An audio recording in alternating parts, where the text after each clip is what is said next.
for cooking and heating. After applying waterproofing thoroughly 3 times in the kitchen and bathroom, I went ahead and installed appliances for both bathing and cooking. After all this, it was time to buy a large amount of firewood and supplies. Firewood was easy to acquire and inexpensive. However, considering the large quantity might raise questions I couldn't easily answer, I paid extra to have the workers cut it to specified lengths and deliver it in cardboard boxes labeled as renovation materials: firewood, charcoal, fire pits, gas cylinders, gas stoves, solid alcohol, solar-powered emergency lights, heavy blackout curtains, bottled water, rice, grains, spices, various household goods, a variety of instant foods, snacks, a bed, tables, chairs, all continuously delivered to the house. Since the building was newly handed over and not many residents were around, most were there for renovations. The security guards at the entrance didn't bother much when they saw people moving items in. The building manager came by twice, noticed only minor renovations without structural changes, and then stopped visiting. So effortlessly, I filled up the space from top to bottom without anyone noticing. Food, drinks, utilities, entertainment, everything was there. Enough to last me 2 years sealed up in this house. I wasn't sure how long the cold spell would last, so I stocked up as much as possible. Anything unused could always be resold later. With all preparations complete, there was 1 week left before the cold arrived. I returned to my previous apartment and spent 2 days moving the more important items here. Looking at the plentiful supplies and the simple yet cozy bedroom I had arranged, I felt a deep sense of security. In this life, I was determined to survive well, too, but no matter how hard I tried not to think about it, the nightmares continued. People from my past life, cruel at heart, always burst forth when I was most vulnerable and unsuspecting, causing me to wake up screaming and drenched in sweat. Thinking about my lovely neighbors who were as vicious and aggressive as wolves, I slowly clenched my fists. Only 5 days left. My dear neighbors, your good days are coming to an end. Rest assured, the pain you inflicted on me in the past life, I will return it 100-fold now. Dawn broke quickly. The cold was creeping in, and people had already started wearing sweaters and jackets. Many murmured about the sudden change in temperature. I picked up my phone to order some takeout and then lazily got out of bed to freshen up. I stayed here for a few more days to facilitate my plans for revenge. Soon, breakfast arrived, and after leisurely finishing my meal, I stepped out. I first knocked on the door opposite mine, home to a particularly despicable couple. Every time he saw me, he would stare at me with a lecherous gaze, scaring me so much that I would hurry inside and lock the door, but my timidity only led to his harassment. Shockingly, he even came knocking on my door,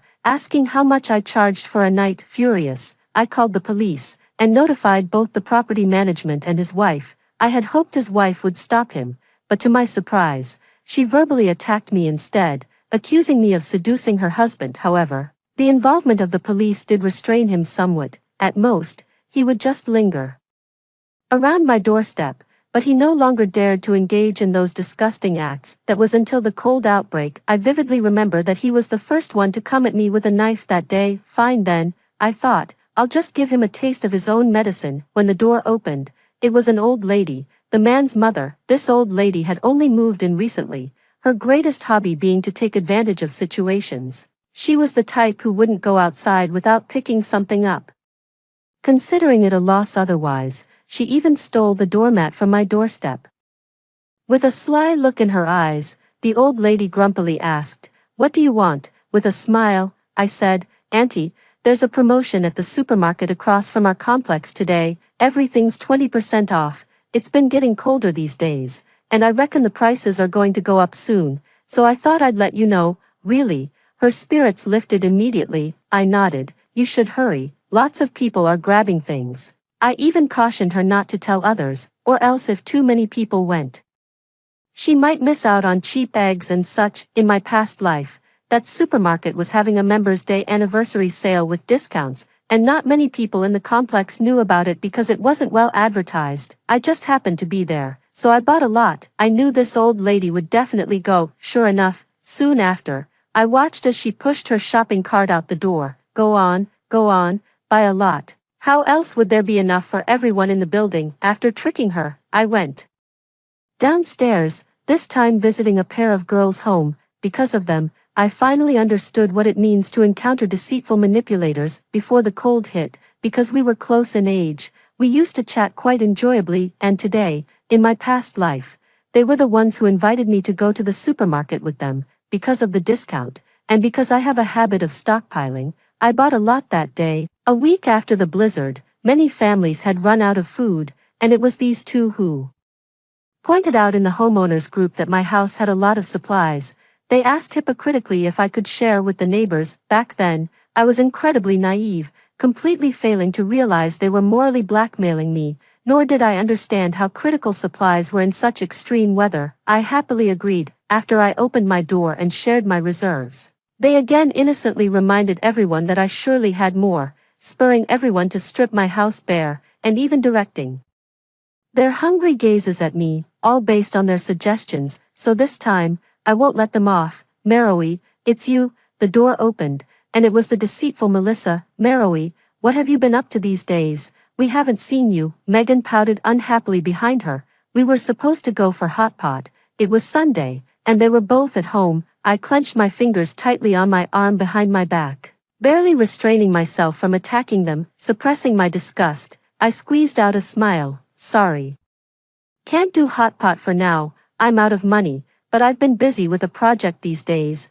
Once I get paid next week, I'll treat you all to a seafood buffet. At first, the two of them looked disappointed, but when they heard about the seafood buffet, they immediately brightened up and smiled. Really, Humph, over the year I've known them, they've only treated me to a slice of watermelon and a milk tea. Every other time, I've been the one picking up the tab because I work on projects and have money, and they cling to me for support. And me, being too easygoing and not one to hold grudges, I just let them use me to pay without even realizing it, spoiling them rotten in the process. I told them to change clothes and accompany me to the supermarket. They were planning to go to the supermarket anyway, so they naturally agreed. At the supermarket, they picked up household items, while I loaded up on food and drinks. Actually, the supplies at my duplex were already enough. These purchases were just a trap I set for them. Timing our return, we first encountered a group of gossipy old ladies in the community, then saw the car-washing neighbor from the second floor.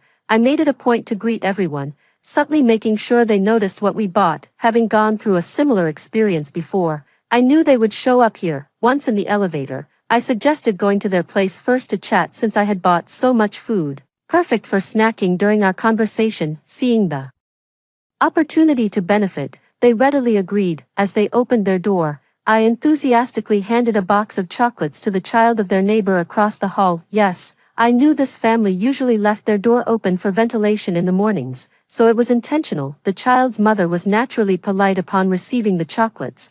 Went shopping. Huh, you bought quite a lot. I smiled and gestured. This is all theirs. Earlier, I had deliberately helped them carry a very small bag.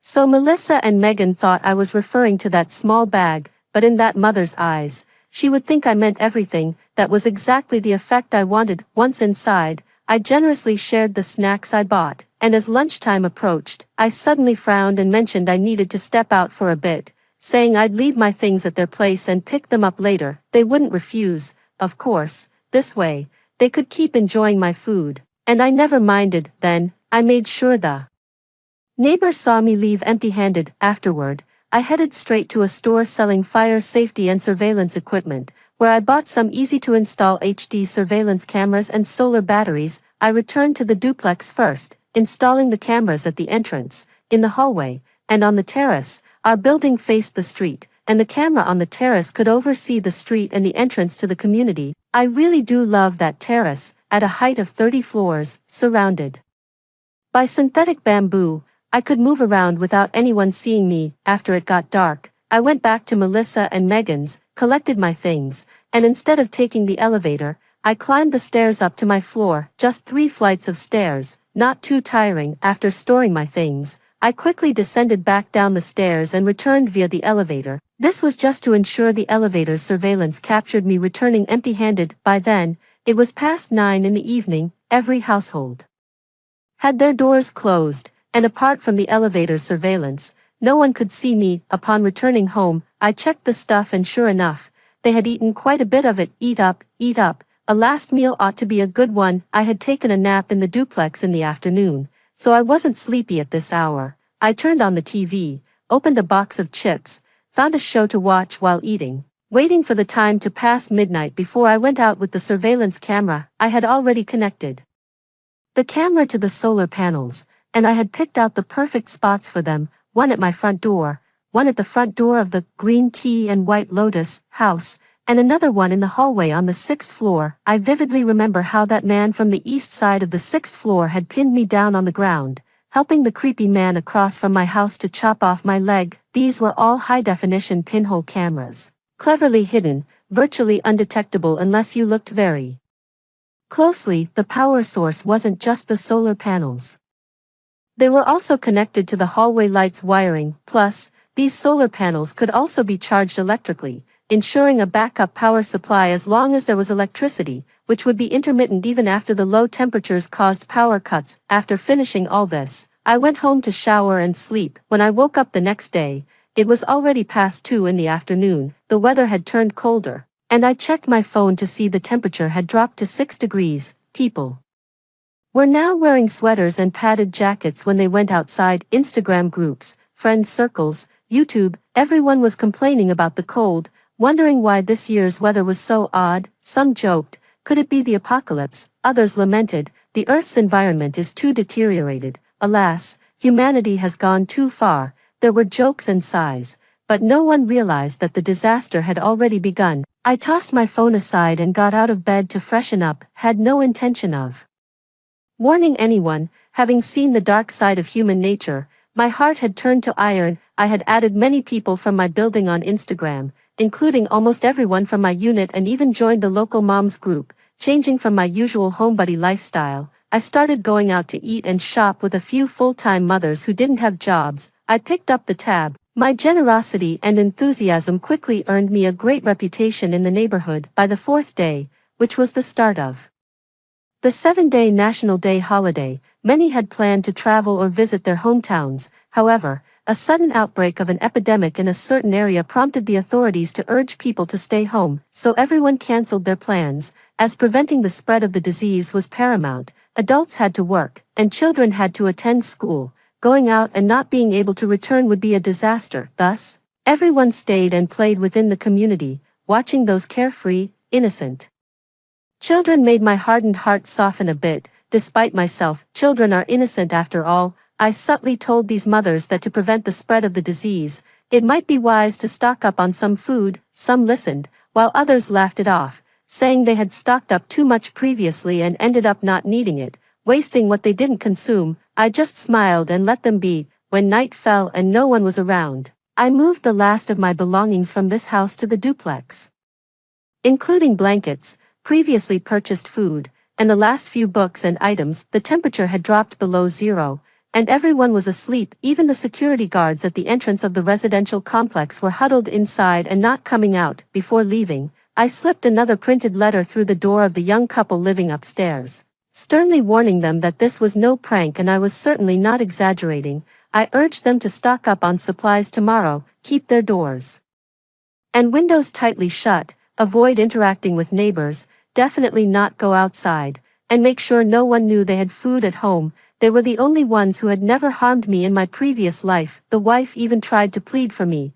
but her husband quickly pulled her back. I don't blame her husband, faced with a mob that had turned beastly. He just wanted to survive with his wife. Unfortunately, it seems they didn't believe me. I had slipped them a letter 3 days ago, but there was no response. Tomorrow would be their last chance. Tomorrow night, the temperature would suddenly drop to tens of degrees below zero. A blizzard would seal the doors overnight, making it difficult for people and vehicles to move. The catastrophe begins. Returning to my duplex, it was 2 in the morning. I took a warm bath and climbed into my cozy bed. The mattress, carefully chosen after much consideration, was extremely comfortable, and I fell into a deep, dreamless sleep, probably because everything had settled down. I don't know how long I slept when suddenly there was a loud knocking at the door. Startled, I jumped up and instinctively rushed out to open the door, but as soon as I left the warmth of my bed, the cold hit me, and I instantly woke up. No one knew I had moved here, and with the renovations completed,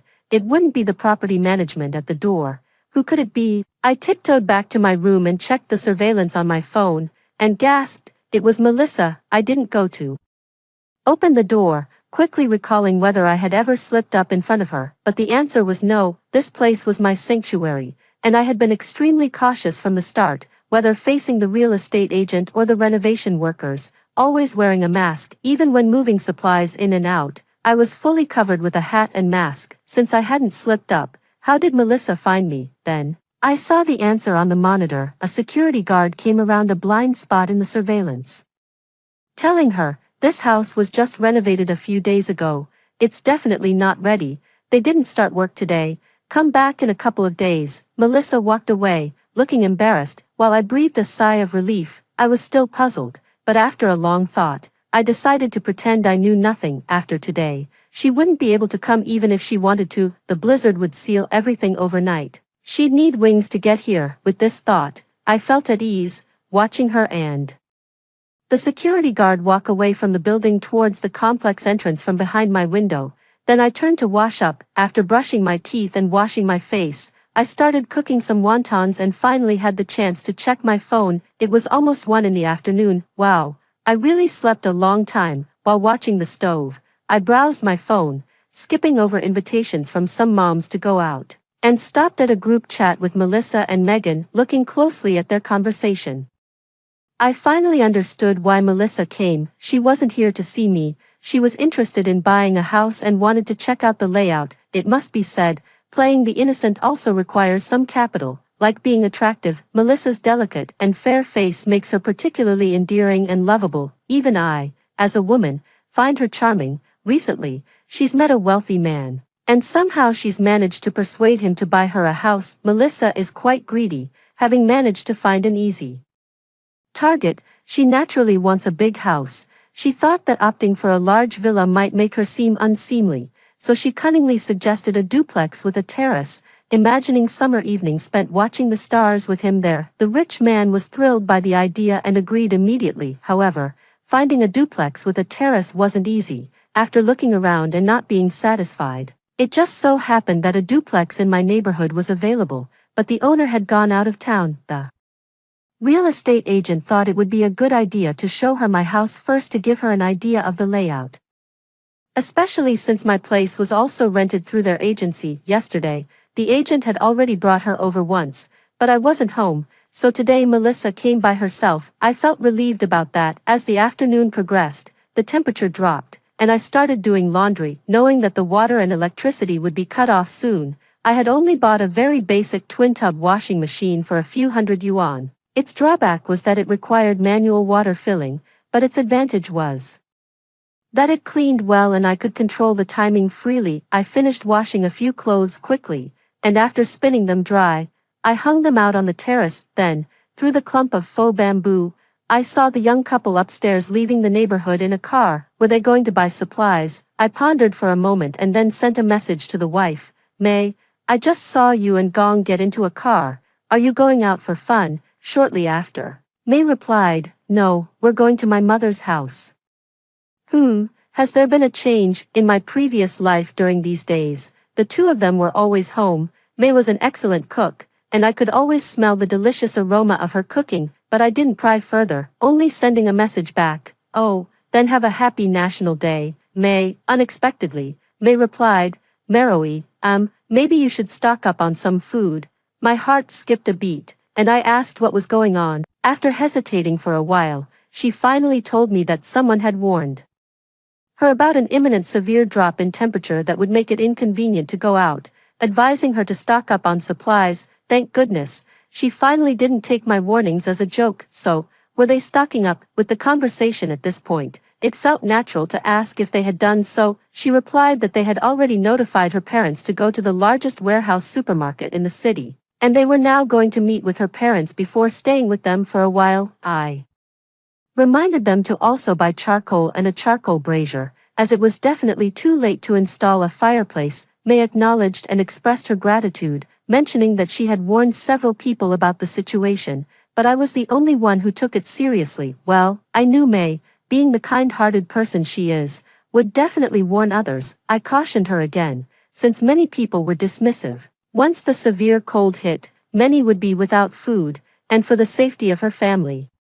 She should not be too altruistic. It was absolutely crucial not to let others know that her family had stocked up on a lot of supplies. After a pause, she replied, "You and that friend of yours gave the same advice. Gong has decided to avoid crowds as much as possible when coming back home after buying the supplies." I strongly approved of Gong's decision. After chatting with May, I put on some warmer clothes. I set out in my pickup truck and was immediately greeted by gloomy weather, as if a gray veil had been draped over the sky. The temperature had plummeted to several degrees below zero. First, I headed to the slaughterhouse to pick up the chicken and meat I had reserved earlier, filling up the entire truck. I told the owner that we ran a restaurant and needed the meat for pickling. Next, I stopped by the seafood store to collect the fish I had reserved, lively green fish that were still jumping around. I didn't let them kill the fish because I was worried they might give me dead ones.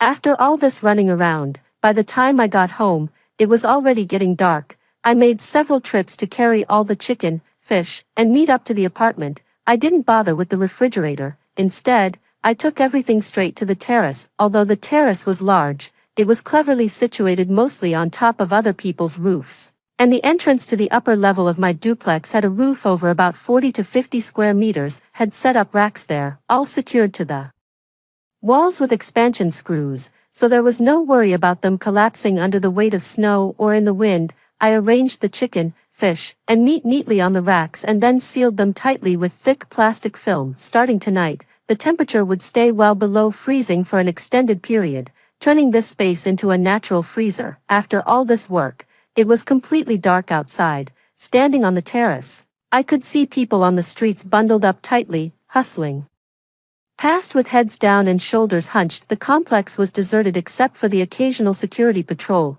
This complex was only handed over last month, and all the units were still unfinished or semi-finished, with nobody living in them. No renovations were allowed during the holidays, so there weren't even any construction workers around. Currently, aside from me, the only other soul here was the security guard. For me, this meant extra safety. Back inside, in the kitchen, the chicken soup that had been simmering in the electric stew pot smelled deliciously of fresh bamboo shoots and mushrooms, making my mouth water. After experiencing extreme hunger and fear, my obsession with food had reached insane levels. Since being reborn, I no longer took meals for granted like I did in my past life. Now, I made sure to eat well every time. I wasn't sure how long this cold spell would last, but I swore that in this life, I might freeze to death, but I would never starve. I opened the pot lid, poked the chicken with chopsticks to find it tender and falling apart. I scooped some soup into a small clay pot, added pre-soaked rice noodles, and continued to cook. The soup was already hot and soon began to boil. I tossed in a handful of fresh greens, stirred a couple of times with the chopsticks, and finally added a pinch of salt. A small pot of aromatic, steaming chicken noodle soup was ready. After a busy afternoon, I was finally ready to enjoy my meal. I took the chicken noodle soup to my bedroom, sat cross-legged on a chair, and began to eat while rewatching Nirvana in Fire on TV. The soup, made from an old hen, was deliciously rich. Just one sip had me sighing in comfort. I took a photo of the noodle soup with my phone and started to enjoy my meal. I had only had a few bites when my phone vibrated. It was Melissa. I paused the TV and picked up the call, only to hear Melissa's whiny voice asking if I was home. May had reminded her to stock up on supplies, and she wanted me to join her. Probably just another ploy to have me treat her to dinner. Whenever it's mealtime and we go out, she always expects me to pay for her meal. I told her I wasn't home. How about tomorrow? She didn't reply. I smirked and tossed my phone aside. She has always been such a rude person, only reaching out to me when she needs something. The moment she's dissatisfied, she disappears without even a goodbye. I slapped myself, cursing my past self for being too trusting and blind to have befriended such a person. Waking up late during the day means I'm not sleepy at night. After dinner and washing the dishes, I started to clear out the food in the freezer and fridge. Except for the items that needed to be refrigerated, I moved everything else to the shelves on the balcony. After finishing these tasks, I completed all the preparations necessary for the upcoming cold spell. At that moment, I felt a great sense of achievement. I chose to take refuge on a higher floor because the snow kept falling day and night. The lower floors would soon be buried, causing suffocation and death from lack of oxygen. Once the water and power are cut off, I can cook and heat with firewood. For lighting, I have candles and a solar-powered lamp, and the fireplace also provides some light. I've stockpiled enough drinking water to last 3 years, and for washing and flushing the toilet, I can use melted snow. I'm the only one in the entire complex, so I don't have to worry about the sound of flushing exposing my presence. There's just one thing that bothers me a bit, disposing of household garbage, but then I thought, it's not really an unsolvable issue, since there's no one else around. I can just bag up the trash and throw it downstairs. The cold weather will prevent it from rotting and smelling. After the disaster passes, I'll pay for the cleanup. At that time, I'll face the consequences and pay for any damages. Checking the time, it was 10 o'clock. I washed my hair and took a shower, then threw today's clothes in the washing machine before returning to my bedroom to binge-watch shows and browse my phone. My phone was flooded with notifications. Instagram, YouTube. There was overwhelming discussion about the cold spell. Even in the depths of winter, it had never been this cold, and it's only October. I wanted to say something, but then felt it was pointless. In the end, I said nothing, opening the chat group with those so-called friends. I tagged Melissa. Melissa, did you manage to buy anything? How cold is it outside? It took a while, but Melissa lazily replied, didn't go, it's too cold, maybe tomorrow. Are you back yet? I replied with a smile, I'm on my way, almost there. Humph, you made me miss my trip to the supermarket today. You owe me a big meal tomorrow. Sure, I'll treat you tomorrow. I thought of the blizzard tonight and couldn't help but roll on the bed with laughter, thinking, you'd have to be alive to claim that meal. Seeing the mention of a big meal, Megan immediately jumped in. Wow, Meroe, did your project get funded? Yeah.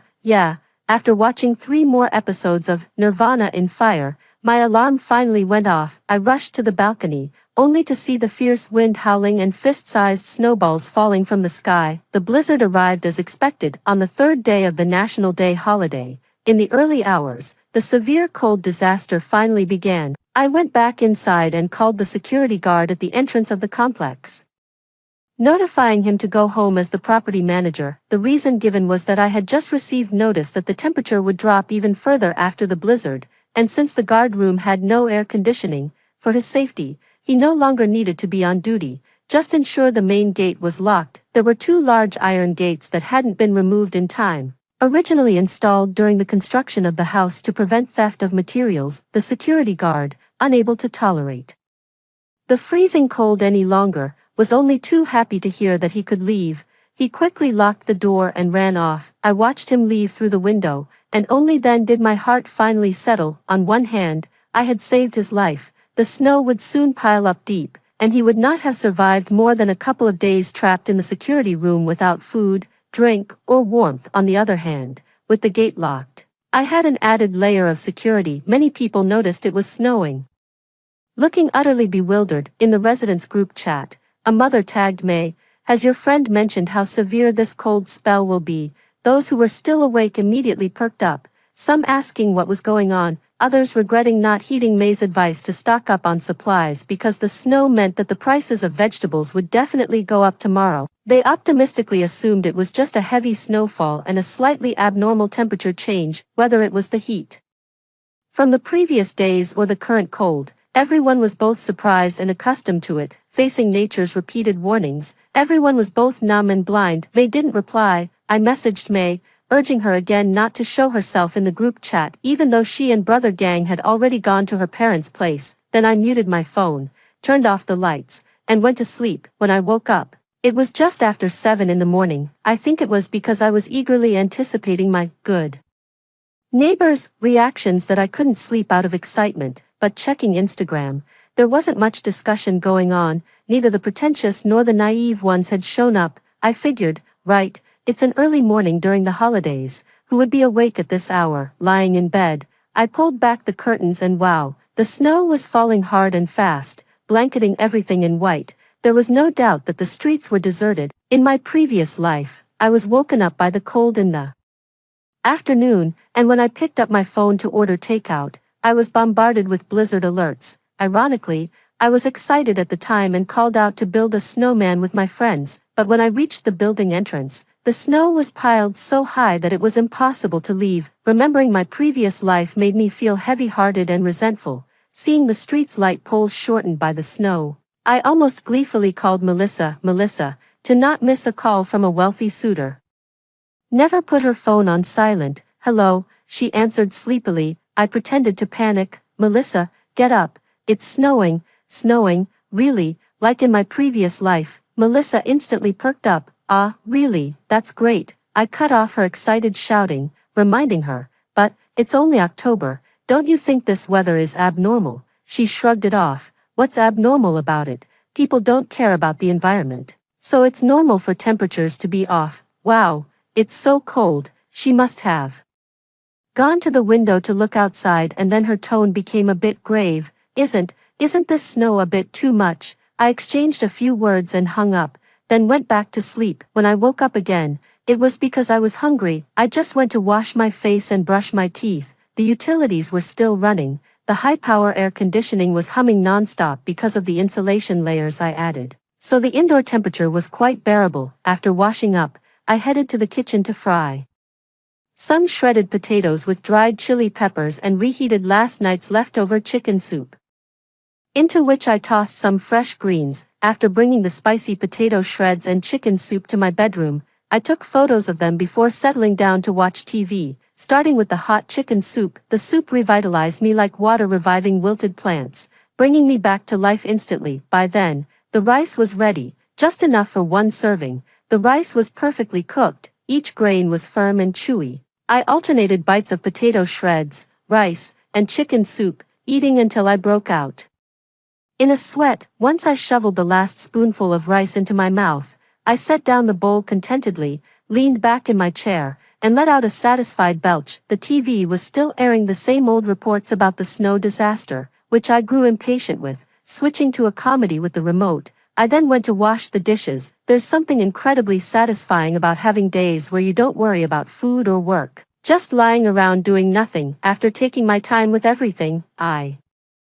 finally checked my phone. Like in my past life, everywhere I looked, group chats, social media, YouTube, TikTok, everyone was only talking about the heavy snow. Some, like in my previous life, were joyfully taking a day off to play in the snow, while others had started realizing the crisis, running out of food and asking if anyone had some to spare. Among these people, some genuinely had nothing left to eat, while others, foreseeing a crisis, began to hoard supplies and stockpile food. With the experience from my past life, I wasn't surprised by these messages, so I lazily scrolled through my phone, just glancing over them. Suddenly, my phone buzzed with a new message. It was Megan, asking what I was doing at home and why I hadn't replied to her messages. I texted back, pulled an all-nighter for work, was sleeping, talk later. She asked if I had any food, but I didn't reply. Checking the surveillance camera at the front door, I noticed she and Melissa had already tried knocking on my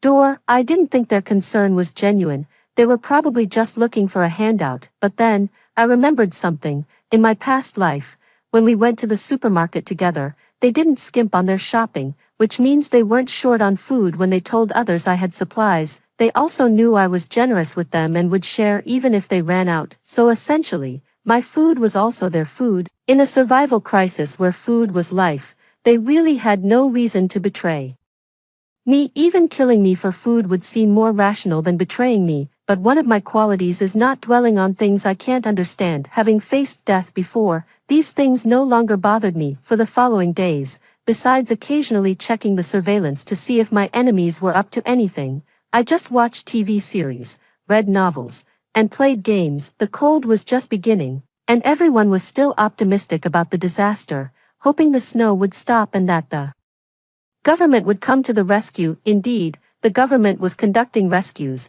but their current focus was on electricity, water, gas, and other essential utilities. Especially electricity, are crucial. Once the power goes out, people can't use their air conditioners for heating, and there could be a large number of casualties. Every day, the two girls I call White Lotus and Green Tea Bitch come looking for me, but I ignore them. They've wrapped themselves in blankets and knocked on my door a few times, but naturally, no one answers. They got angry and asked me why I was ignoring them. Wondering if I was afraid they'd ask me for food, I just replied that I felt awful and uncomfortable and that I was sleeping all the time. When they asked again, I didn't respond, I just left them hanging, but actually, I was quite pleased. Hey, it looks like their food supply is running low. After snowing heavily on and off for a week, it stopped briefly for 2 days, but before people could rejoice, the temperature dropped by more than 10 degrees. Seeing the thermometer show below -50 degrees,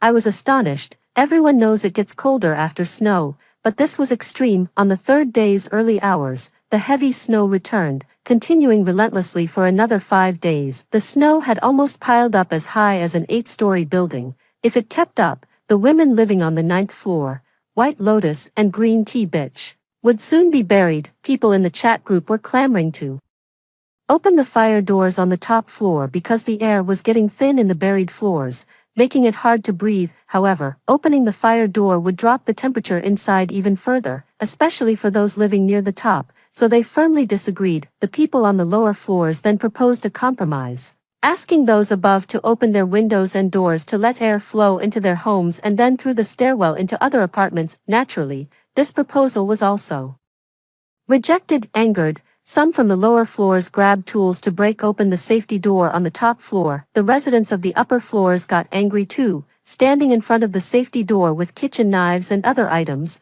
ready to block anyone who tried to get through, as if saying they'd have to step over their bodies to open the door. So, I spoke up, telling them to stop arguing. The safety door opened outwards, and with so much snow on the balcony, even if the lock was smashed, the door couldn't be pushed open. Everyone saw that this was indeed the case. Those living on higher floors went back chuckling, and those from the lower floors returned sobbing. Seeing me emerge, Green Tea Bitch and White Lotus hurriedly sent me messages, but I glanced at them, ignored them, and went upstairs to bring in a pile of firewood, placing it in the fireplace before preparing solid alcohol and a lighter. I knew that tonight there would be a power outage in the area. This fireplace was dual purpose, suitable for both heating and cooking. In the electric stew pot, a hen was stewed to perfection, and I had braised 2 large fish, divided into 5 portions, and cooked a large pot of rice in the rice cooker. With the weather so cold, the food wouldn't spoil, so,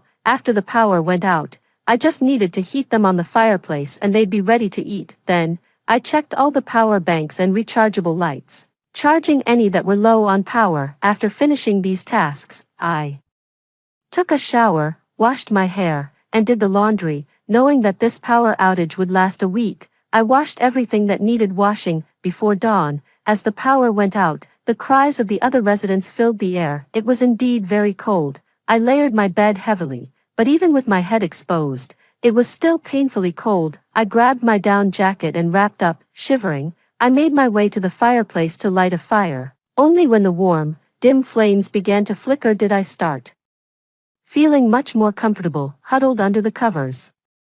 Scrolling on my phone, I waited for the fire in the fireplace to strengthen and the room temperature to rise before getting out of bed to wash up and cook breakfast. Breakfast was simple.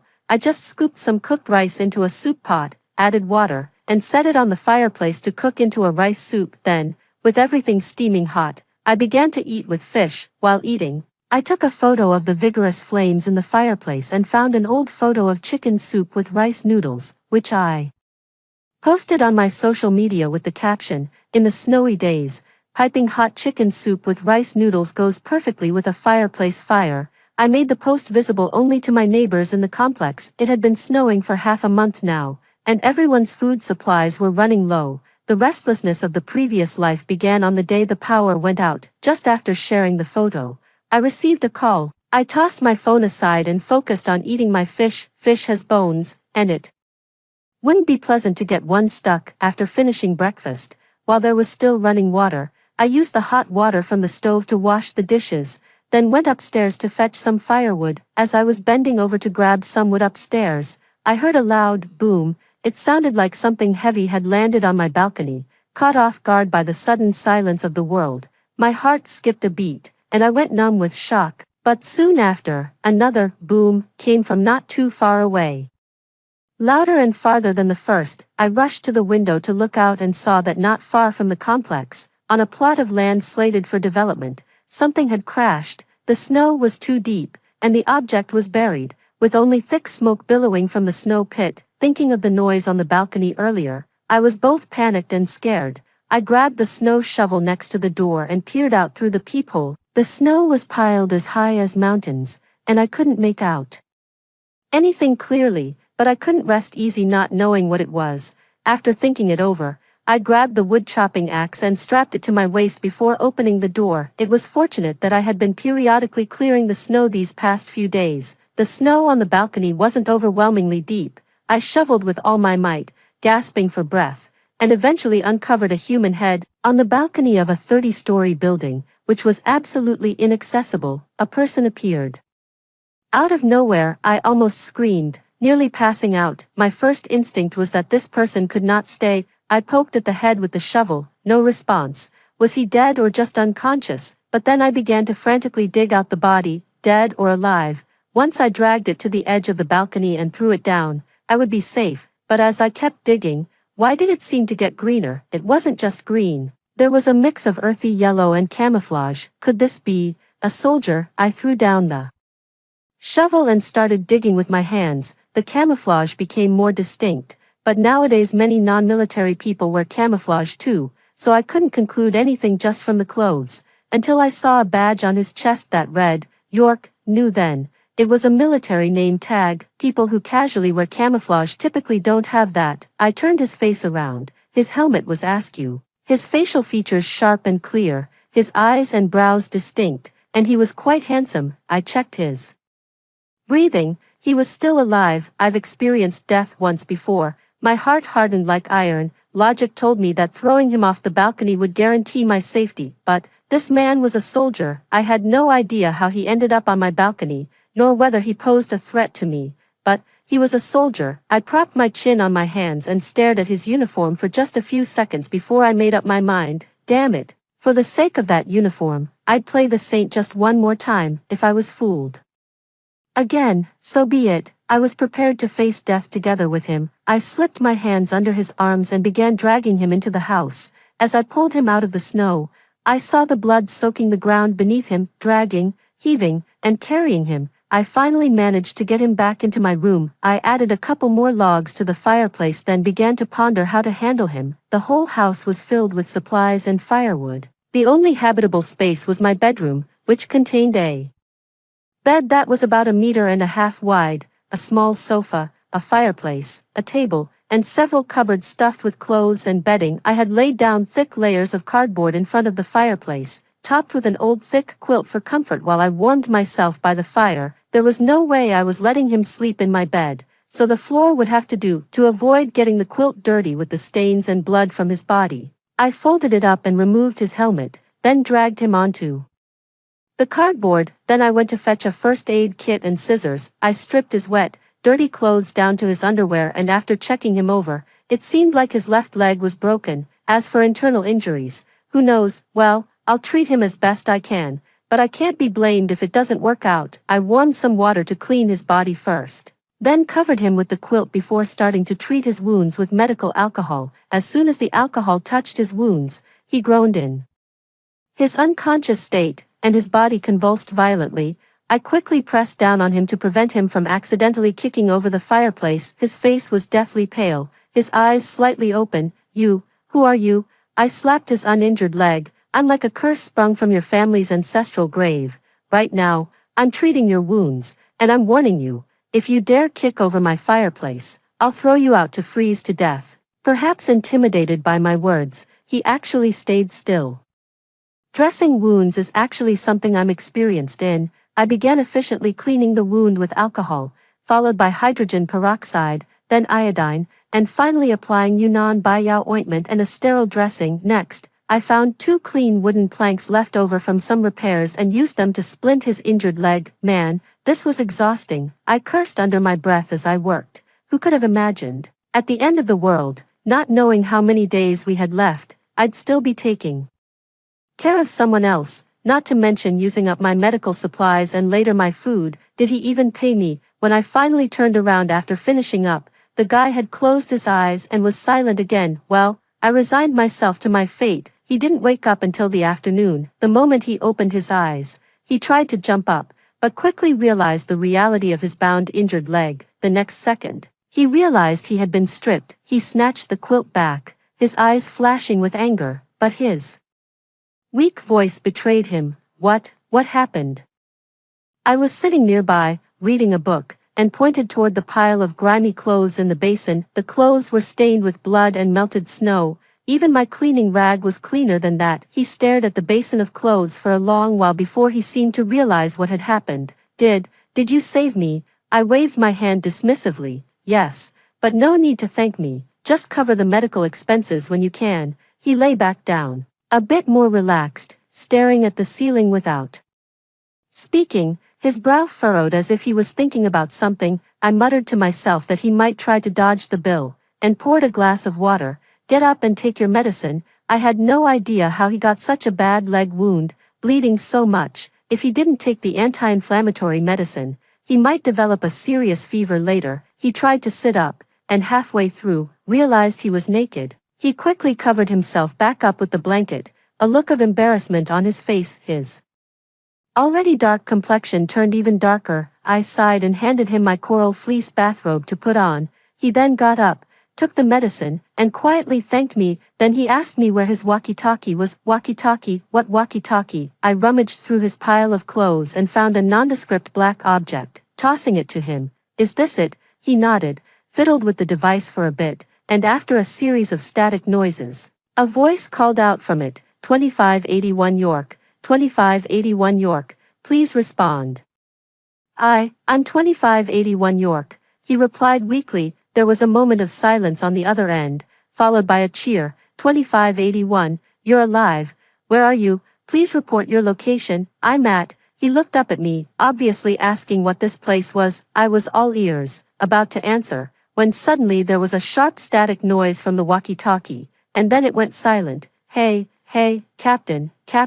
York frantically tapped the walkie-talkie, but there was no response. In that moment, I quietly slid the axe I had hidden behind me under the bed and discreetly returned the sleeping pills and craft knife in my pocket back to the drawer. Looking at the situation, he really seemed to be a military man. Well, no need to worry then. Stop tapping it. I handed him my phone.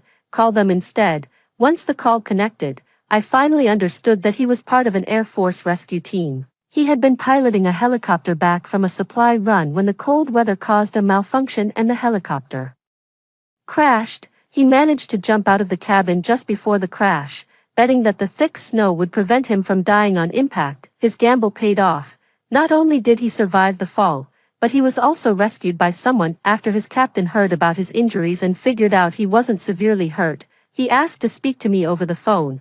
Then he made quite a direct request. Considering his injuries were minor and they couldn't spare anyone to pick him up, they decided to leave him in my care to recuperate. They would send supplies and money to me. Well, that was certainly something. No beating around the bush there. I agreed without hesitation. I mean, why not? It's lonely being on my own, and having a soldier here to protect me sounded great. 12. With the filter of being a soldier, York's treatment took a significant turn for the better. When changing his bandages, I was as careful as an archaeologist restoring artifacts. When cooking, I generously used the spinach and greens I had blanched and frozen, ingredients I had hesitated to use myself, to make him chicken soup noodles, chicken soup rice, and chicken soup rice noodles. Everything else was easy to handle, except for sleeping at night, which gave me some troubles. Given the differences between men and women, one of us had to sleep on the floor. Since he was injured, I insisted he take the bed,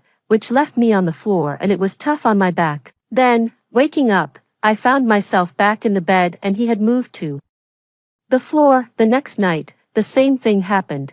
I woke up in the bed, and he was on the floor, and the third night, once again, I woke to find myself in the bed and him on the floor. On the fourth night, I just went straight to the bed. He was startled. What's this? I glanced at his leg. Didn't want you to strain yourself moving me, so I came up myself. He then tried to move to the floor, but I stopped him, feigning severity. Please respect the hard work I've put into caring for you. I arranged two thinner blankets side by side into makeshift beds, then spread a thicker blanket over them, slapped his pillow, and commanded fiercely, sleep. He lay down stiffly. I lay down, thoroughly pleased. The cool, handsome pilot, thinking back to the glimpse of his abs when I had helped change his shirt. Tears of excitement momentarily streamed down from the corner of my mouth, but as nice as it was to have a handsome guy beside, it had its inconveniences, like not being able to torment my lovely neighbors as freely as before. Over the last 2 days, the drama seekers and green tea gossips had been frantically looking for me, even starting to kick my door, but since I was busy taking care of York, I hadn't managed to deal with them. On the fourth day, the electricity came back on. I tossed York's rag-like clothes into the washing machine, and as it whirred, I turned on the surveillance footage of the neighborhood across the way. The snow had been erratic these past few days, finally reaching above the 10th floor. Those living on the lower floors were getting anxious. They decided to smash the windows in the high-rise fire escapes to increase the oxygen inside the building, but the residents on the higher floors wouldn't have it. I remembered from my previous life, on this day, the neighbors had their first big fight, and the lower floor residents won. Back then, I thought they were foolish. It was so cold. Everyone was staying indoors. Why not quietly go up and break the windows without causing a fuss? Why make a big scene and then fight about it? Later, I realized, they wanted more than just to break the glass. It was also a way to vent their inner fear and despair. The rare, relentless snow showed no sign of stopping. The weather was getting colder, food was scarce, and government help was nowhere in sight. Anyone would break under that strain. 13. In the surveillance footage, just like in my previous life, after a fierce dispute, the glass in the fire escapes above the 15th floor was completely smashed. The lower floor residents won, but this victory turned the high floor and low floor residents into two opposing factions. In the homeowners group chat, they began attacking and cursing each other, even arranging to fight. Suddenly, someone shouted, "Can you stop? Only people who are full have the energy to fight. Are all of you full?" Everyone fell silent. The blizzard had been raging for 20 days, and many people's food supplies were reaching their limits. I knew they were about to start fighting over resources. 2 days later in my previous life, I naively opened my door. 10 days later, they had cast their hungry eyes on me. I especially wanted to know, in this life, who would take my place as the sacrificial lamb under their knives. Since the electricity was back, York took a shower, his wet hair sticking to his forehead, making his usually stern features appear somewhat softer. He was wiping his hair with a towel and asked me what I was laughing at. I abruptly stopped laughing and just told him it was a silly internet joke. After wringing out the clothes, I hung them up in the room. Considering the difficulty in drying clothes in snowy weather, I had strategically placed a rod directly in front of the air conditioner. Since we had electricity, I decided not to light the fireplace. Today's meal was a bit more lavish, featuring braised fish, stir-fried green peppers with edamame, tomato, and egg soup, and a side of cold-dressed dried lettuce stems. I must admit, the effort I put into stockpiling food due to the pandemic was not in vain. The tomatoes, green peppers, edamame, and rice were all preserved in the freezer, while the dried lettuce stems were rehydrated, blanched, and seasoned with salt, soy sauce, vinegar, and a drizzle of sesame oil. A truly delicious mix. I handed York a big bowl of rice and couldn't help asking, "Didn't your captain say he was sending supplies?" York's face turned red. Caught between eating and not eating, I quickly waved it off. "No worries, it's fine if the supplies aren't coming yet, just don't back out later." He stared at the heaping bowl of rice for a moment before saying, "Don't worry, I won't back out," while photographing the 3 dishes and soup. I nodded, "Yeah, I believe you." After dinner and washing up, York picked a book from my shelf to read, and I brewed some 8 Treasures tea and lay down on the sofa with my headphones on. Opening my phone, the atmosphere in the apartment complex across was intensifying, with a palpable standoff between residents of different floors. In my past life, I naively thought this was just an unusual natural disaster, oblivious to the outside world as I stayed home daily, engrossed in novels and TV shows, unaware of how serious the situation outside had become. Now, watching the surveillance footage, I realized that people were already attempting to loot supplies. White Lotus and Green Tea Bitch were being watched. Occasionally, someone from the surveillance would linger and peek, someone I recognized as the man from the 6th floor. White Lotus and Green Tea Bitch seemed to have noticed too. Every time the man left, they would peek out their door, visibly anxious and tense, reflecting on the past. I was puzzled. Back then, in the group chats, Green Tea Bitch and White Lotus had excessively flattered this man, and together they had morally coerced me into sharing my food. This time around, things seemed a bit different, however. Soon enough, Green Tea Bitch and White Lotus started messaging and calling me. I didn't answer the calls, but texted back that I was sick with a cold, my throat sore, unable to speak, and asked what they wanted. I thought they were reaching out to me because they were scared of the man on the 6th floor, but unexpectedly, they didn't mention him at all. Instead, they were asking for food and why I had repeatedly turned them away. I sent a few question marks and stopped replying, just as I was about to drop the matter and find a show to watch. The chat group suddenly erupted, bombarding me with mentions. I checked and saw that it was Green Tea Bitch and White Lotus, telling others in the group that I had food. Watching their deceit unfold, I let out a long sigh of exasperation. Then, I scoffed at my own naivety. After being reborn, I had often thought, in this life, they haven't harmed me yet, maybe this time they won't. I didn't bother to differentiate right from wrong and just ended things with them. Was that wrong? Struggling and wavering, I finally decided to calm down first and see if they would change in this lifetime. Unfortunately, it was all just a wishful thinking. I sent a very surprised emoji to the group chat, followed by a string of question marks. Melissa saw my message and got very excited. Meroe, you're finally here. Hurry, everyone is waiting for your help. Her words were identical to what she said in my past life, where I, like a big fool, laughed and agreed enthusiastically before opening the door. Thinking of my past life pained my heart, and I sent out 2 more question marks. In the next moment, Megan chimed in, Meroe, I know you have food at home. Please help everyone and don't be selfish by keeping it all to yourself. I stared silently at the phrase, keeping it all to yourself, for a few seconds, then coldly typed, indeed, I do have a lot of food at home. Not only that, but also wood and a fireplace. I'm more than happy to help everyone. After that, I shared pictures of the fireplace and the food I had taken over the past few days. The group instantly became jubilant, showering me with praise and eagerly asking me to share the supplies. Proud of their influence, Melissa and Megan boasted to the neighbors that it was thanks to their relationship with me that I was so generous. The neighbors thanked them profusely, but then, I slowly typed, unfortunately, while I'm willing to help, I don't live there anymore. The group fell silent. Melissa asked me what I meant. I replied with a smile.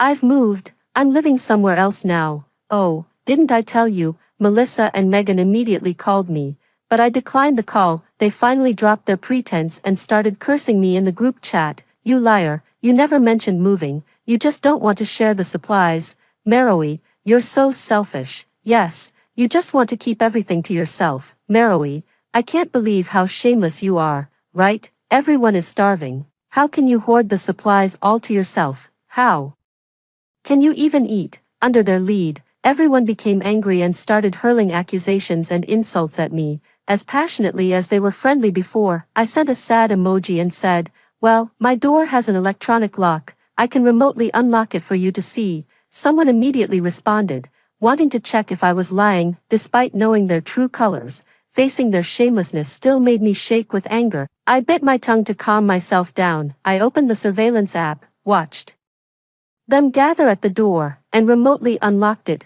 They rushed in like a swarm, only to find the house completely empty, not even food, nor a single piece of warm clothing. Disappointed, they left. Melissa and Megan asked me when I moved and where I was now. I questioned them. When did I move? Where am I now? Why should I tell you everything? Who are you to me? Then I added, wait, you two are asking me to share supplies. But why aren't you bringing out your own stash of food? The chat group exploded again. This time, the focus shifted to Megan and Melissa. What? You guys have food at home? They panicked immediately. Meroe, what are you talking about? We don't have any food. How can you not have any food? I expressed my surprise. I just went shopping with you a few days ago. Then, I tagged the car wash owner who lives on the 2nd floor and the mother living across from Melissa and Megan, and I posted several photos from the day we went shopping for supplies. The mother immediately spoke up. Yes, I saw it. They bought a lot and even gave my child some chocolate. Soon after, the 2nd floor owner also testified. Following that, relatives of the ladies in the chat group spoke out. Yes, my grandmother saw it. The 3 girls carried a lot of stuff. I threw their own words of moral coercion back at them. Everyone is counting on you two to help.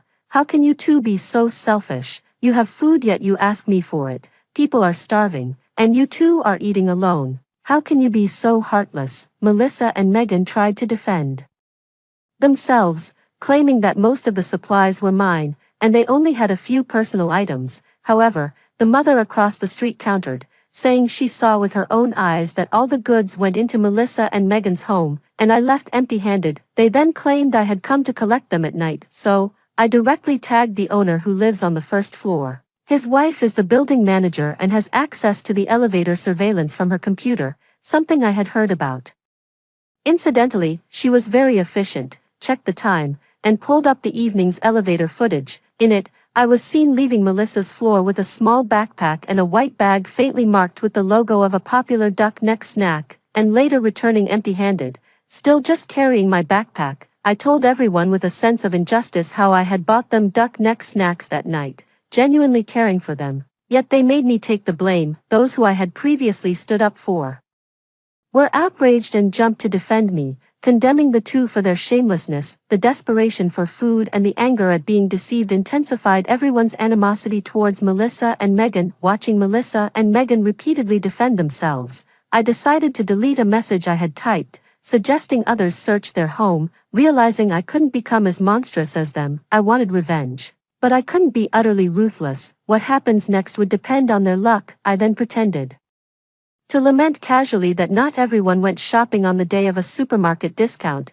unlike the family across from me, who bought a lot of stuff, a lot of food. This immediately grabbed everyone's attention. That family also had a lot of food. In the surveillance footage, an owner from the 6th floor stepped out, approached Melissa and Megan's door, and started banging, while a crowd began to gather at my neighbor's door. I don't know what will happen next, but for now, I'm quite satisfied. Exiting the surveillance, turning off Instagram, I looked up to see York watching me intently, his gaze sharp and penetrating as if he could see right through me. I felt a tightness in my chest. What's up? I asked. Is something the matter? He inquired. I shook my head. No, nothing. He looked at me deeply once more before returning to his book. I breathed a sigh of relief and chided myself silently. What was there to feel guilty about? What could he possibly know? In a good mood, I decided to make sauerkraut fish hot pot for dinner. I cut the thick parts from the thawed fish, chopped the head and bones into pieces, heated oil in a wok, and stir-fried slices of ginger, garlic, and scallions until fragrant. I then added a bag of soaked sauerkraut, squeezed dry, and stir-fried it before adding boiling water along with the fish head and bones.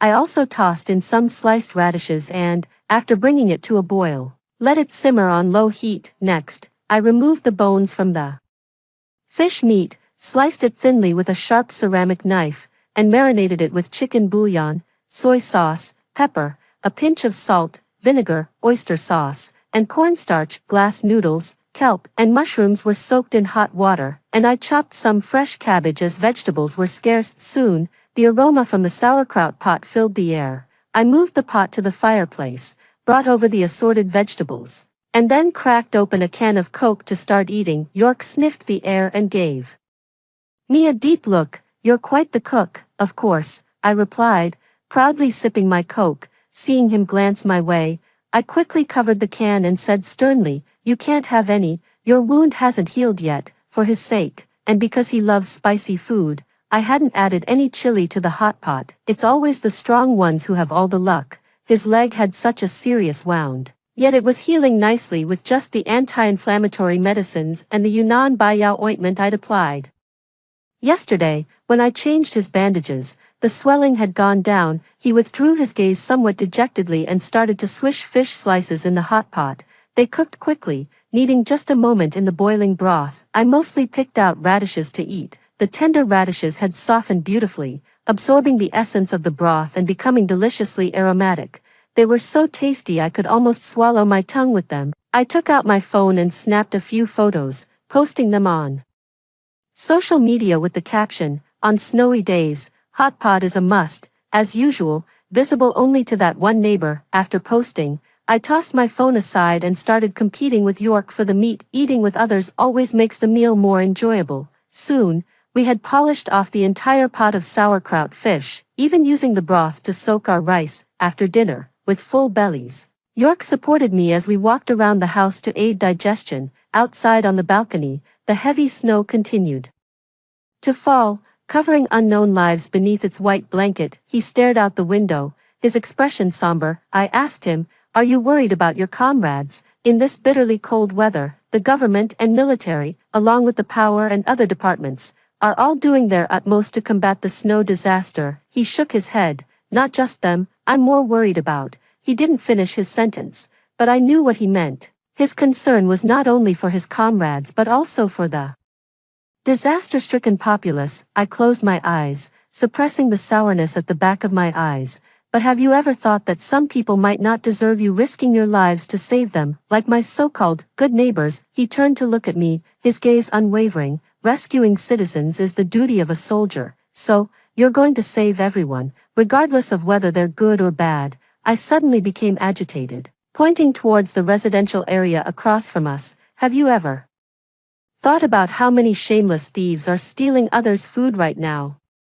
How many utterly heartless people are killing for a bit of food, even resorting to cannibalism? Have you ever considered that those who can still hold on until you rescue them are surviving on others' flesh and blood, turning into beasts? The weak who should be saved are dead, the good are killed and eaten, yet the wicked are rescued. Is there any justice left in this world, if good and evil don't receive their due retribution? Is that fair?" I was shouting and roaring. York initially looked at me in shock, then pulled me tightly into his arms, wiping the tears that had unknowingly started streaming down my face, while gently patting my back. "Don't be afraid, I'm here, I'm here." I leaned into his embrace, crying for who knows how long, until my emotions finally calmed down, and I pushed him away to go back inside, washing my face, brushing my teeth, and going to bed. Before sleeping, I checked my phone. The post on my social circle had greatly agitated everyone in that building. Nearly everyone had commented or mentioned me,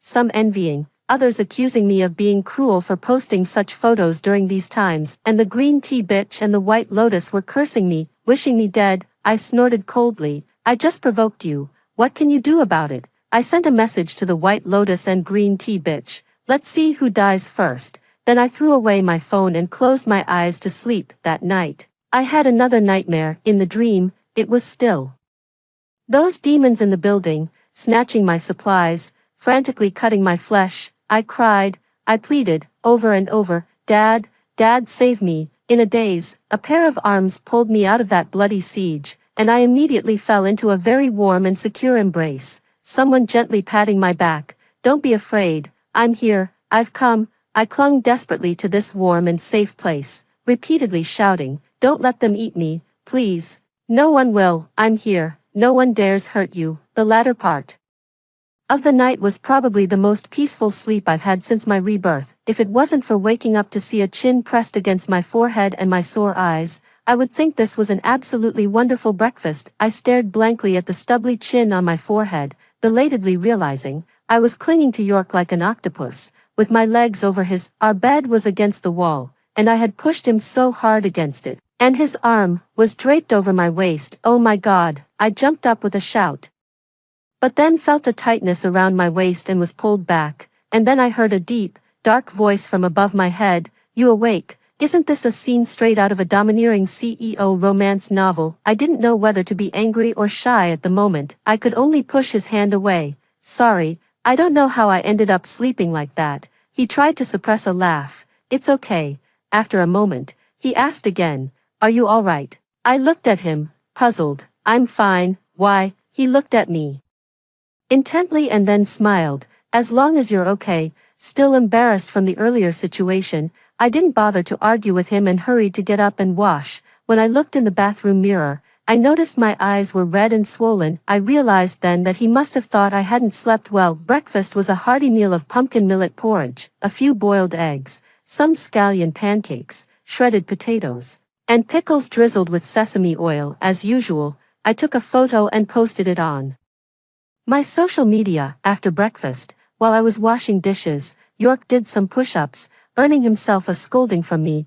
Wiping the sweat from his forehead, He sat down reluctantly and let me change his bandage. The snow started falling heavily outside the window again, but I was too lazy to look. After changing the bandage, I picked a drama series to watch. My phone was still bombarded with messages. I checked the texts from Melissa and Megan, both accusing me of being selfish. I thought about it and replied, "How is eating my own food selfish? Why should I share my supplies with you just because you're shameless? I was so good to you before, and you just lead others to covet my stuff. Do you really think you're entitled to everything?" After venting all my frustrations and anger, I blocked them. Then, I responded to the more friendly messages with regret that I had moved. Otherwise, I would have definitely helped everyone. They asked where I had moved to. I sighed. There's no point in telling you, you can't come here anyway.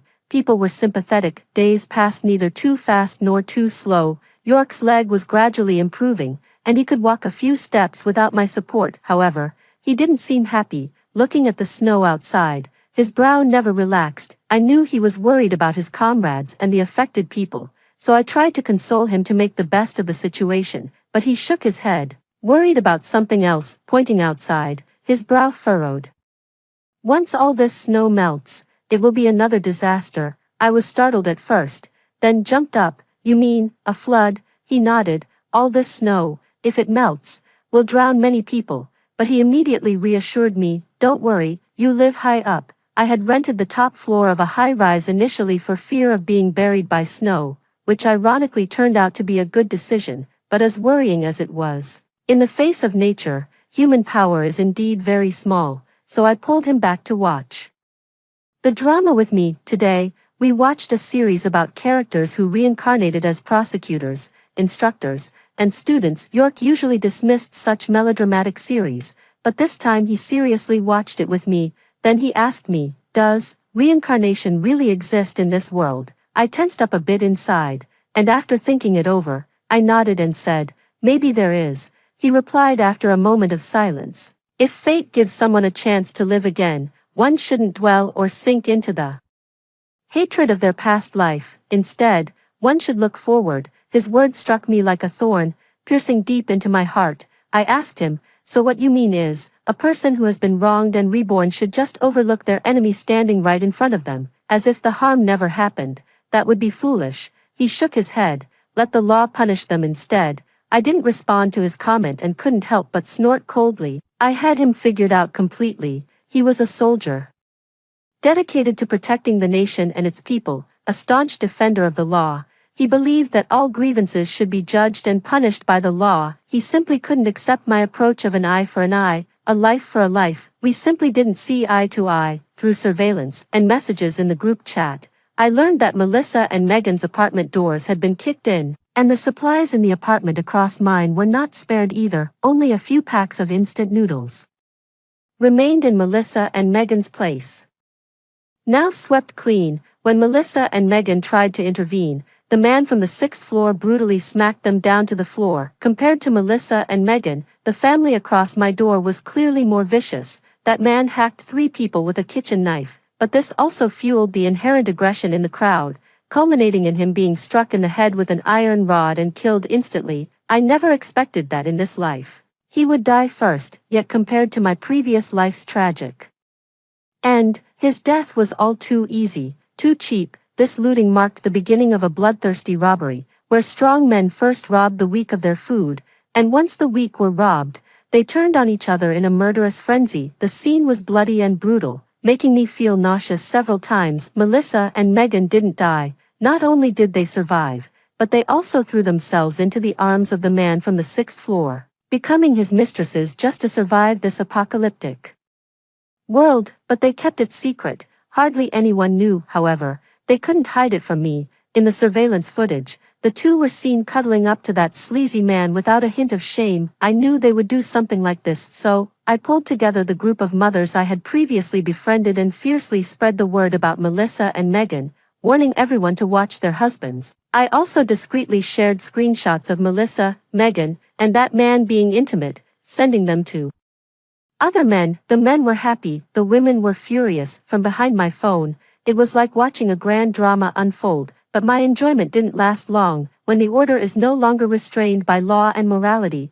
the ugliness of human nature surges boundlessly, perhaps because they were beautiful and unprincipled. Melissa and Megan thrived among men, while the mothers who faced marital betrayal were beaten by their own husbands for targeting Melissa and Megan. One mother, upon catching her husband in the act with Megan, was thrown out of her home and, amidst Megan's triumphant gloating, froze to death. People called the police, but they couldn't get through. In the group chat, several female homeowners cursed Melissa and Megan in despair, but in the next moment, they suffered the most brutal beatings from their own husbands because of Melissa and Megan's accusations. Watching the videos and photos in the group chat, I was dumbfounded. I never imagined that Melissa and Megan, in the face of interests and survival, would completely abandon their bottom line as human beings. It was terrifying. A world without the restraint of law is truly terrifying. I turned off the surveillance, unable to watch any longer, and stopped posting pictures of food in my social media circles. I knew that even without my involvement,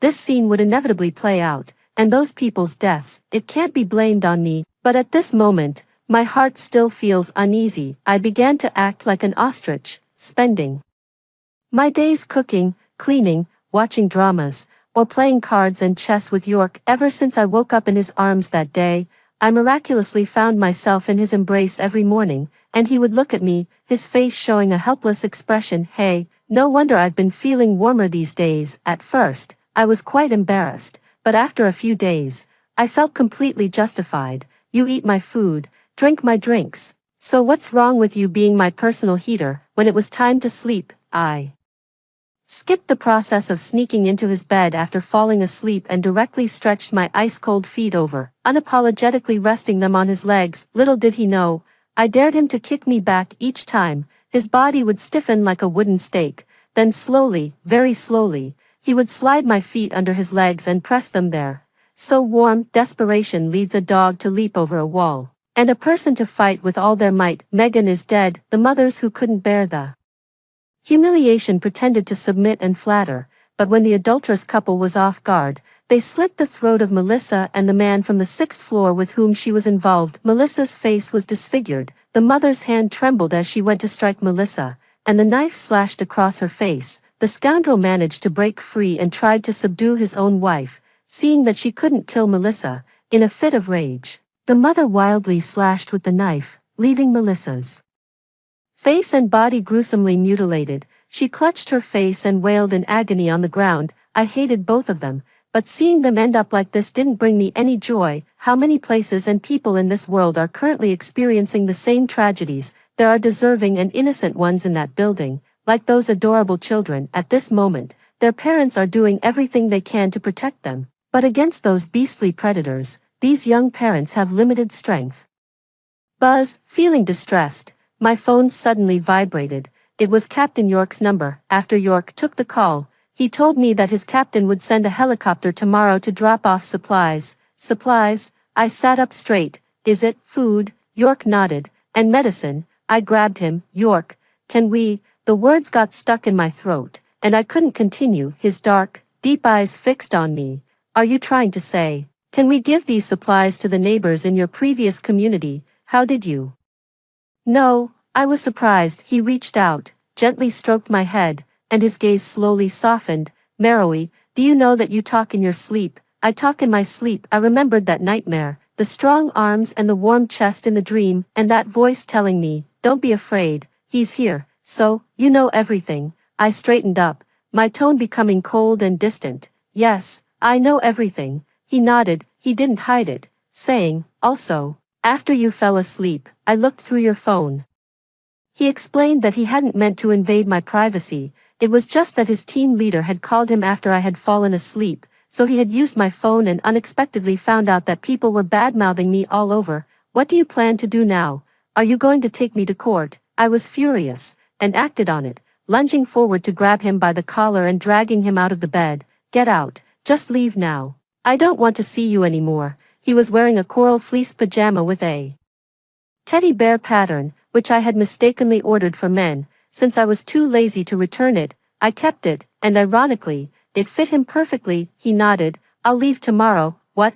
It felt like a thunderclap had exploded right above my head, and I was stunned. You're leaving? Yes, the captain knows I'm healed up. He'll pick me up when he delivers supplies tomorrow. I hadn't even reacted when my body went limp, and I collapsed onto the floor. You're actually leaving. At that moment, I felt a chilling cold throughout my body. Only then did I realize that over these days, I had grown accustomed to his presence, and at some point, I had become dependent on him. I was immersed in his company, accustomed to the warm embrace every night. I had never once thought about him leaving after he recovered. He carried me to the sofa, wrapped me tightly in a blanket, and then, blushing and with some hesitation, he asked, Do you not want me to go? My tears immediately started flowing, but stubbornly, I turned my face away.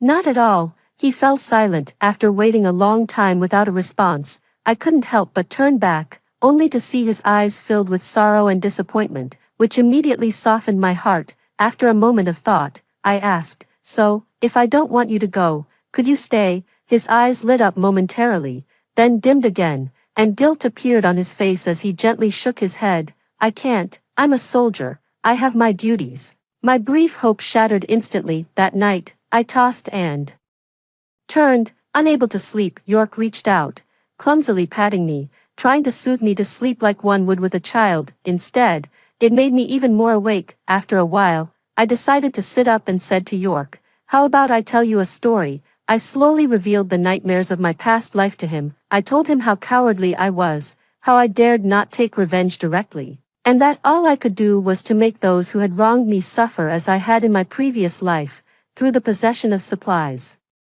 that made them targets. I also told him that if Melissa and Megan hadn't maliciously drawn attention to me like they did in the past life, I wouldn't have taken the actions I did. Moreover, I even hid some food in the secret compartment of the cabinet in the other room, which I would give to them if they hadn't intended to harm me this life. I shared so much, so much. York held me tightly and listened silently throughout the whole time, never doubting the bizarre things I told him from beginning to end. After I finished speaking through my sobs, he wiped my tears away and exclaimed, No wonder you've stockpiled so much. He told me that he had suspected something earlier because it wasn't normal for someone to hoard so much specifically, but he could see I wasn't a bad person, so he chose to observe first. Then, there were my nightmares and the secrets hidden in my phone. However, the idea of reincarnation was too absurd, and he found it hard to believe, which is why he had asked those questions through the drama series. He said that my experiences pained him,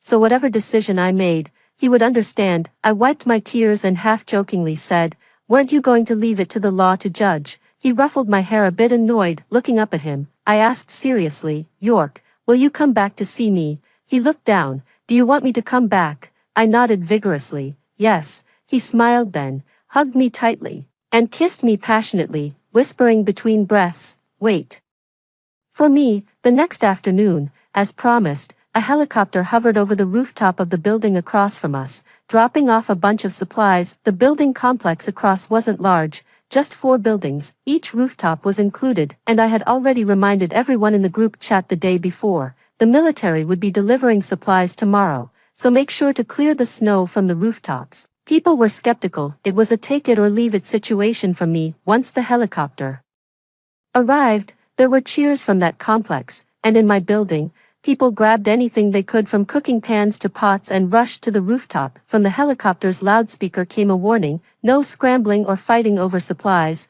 or it won't happen again. The government hasn't abandoned you. The weather service has predicted that the snow will gradually lessen. Keep your spirits up. York looked at the patch I had sewn onto his camouflage uniform, which made him laugh uncontrollably. Seeing me getting annoyed, he quickly added, You did a great job sewing it. I pouted, slipping a sealed bag with my photo into his pocket, and warned fiercely, If you get hurt or don't come back, I'll find myself a new boyfriend immediately. He nodded. I wouldn't dare. I'll definitely come back. Not a single hair less.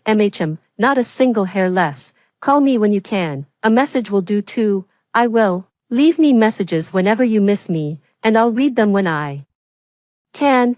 He kissed me gently on the forehead. You have to miss me, I'll miss you all the time. He nodded repeatedly. The sound of the helicopter grew from distant to near, finally stopping right above us. York hugged me tight and kissed me deeply. Take care of yourself. Wait for me to come back. I nodded hard, fighting back the tears.